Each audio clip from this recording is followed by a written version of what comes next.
Hey guys, welcome back to Sumant Automation Hub. So today I am going to discuss about WebDriver Manager, and I will tell you like what is the purpose of this WebDriver Manager and how it can be useful in automation testing.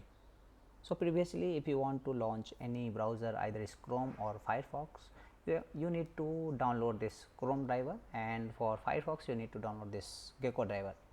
And in the future, let's say if your browser got updated, so at that time the older driver used to stop working, and again you need to download the latest driver as per the version of your browser.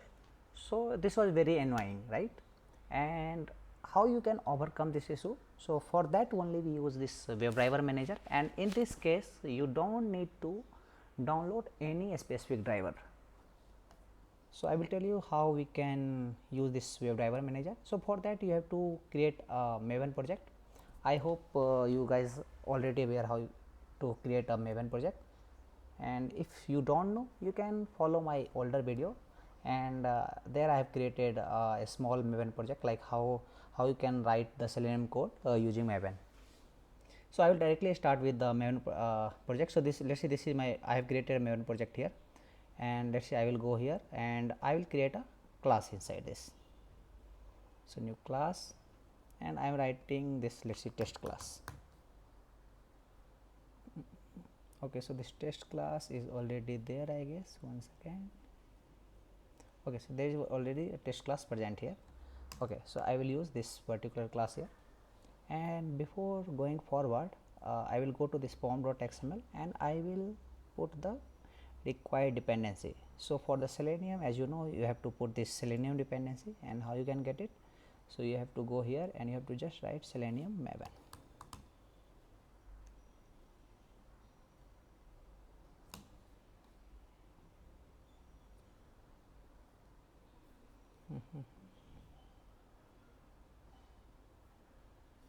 Okay, and you can copy this one and you can put it here. And the second thing, we need to give the dependency of WebDriver Manager as well. So let's see WebDriver Manager.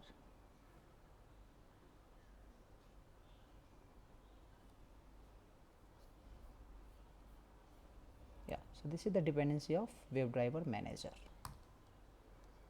So you can add it here. That's it guys, you don't require any driver need to download.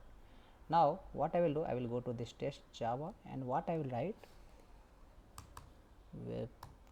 WebDriver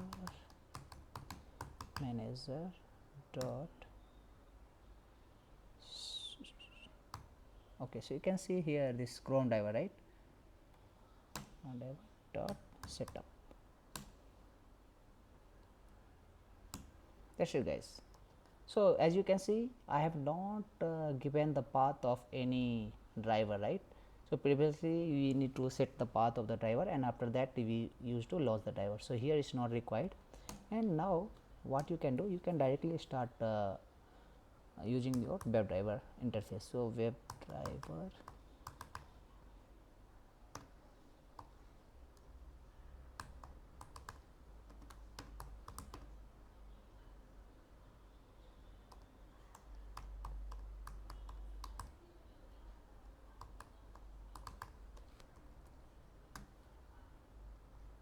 okay, so I have to import this WebDriver, and we have to import this Chrome driver as well.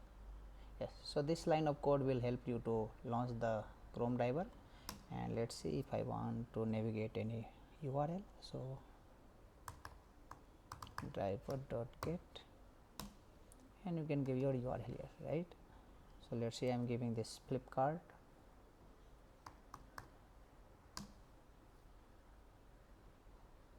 You can copy this URL and you can put it here,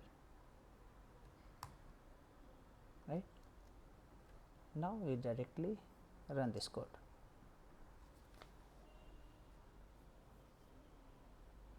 So as you can see, your Chrome driver has been launched and it navigated to this Flipkart site, right?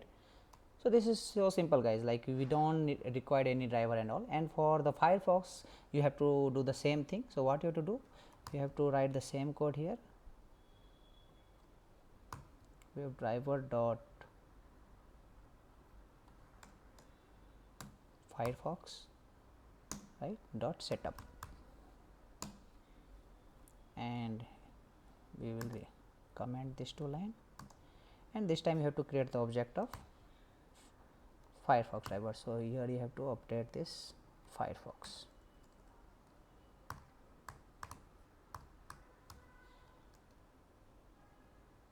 We will import this one. Yes, and this time if you will run this code, it will launch your Firefox. So you can see this Firefox has been launched and it navigated to this Flipkart. So this is so simple, guys, right? And like we don't require any driver need to download or update anything. Okay, thank you guys. I hope this will help you in your automation project and you enjoy this video. Thank you guys.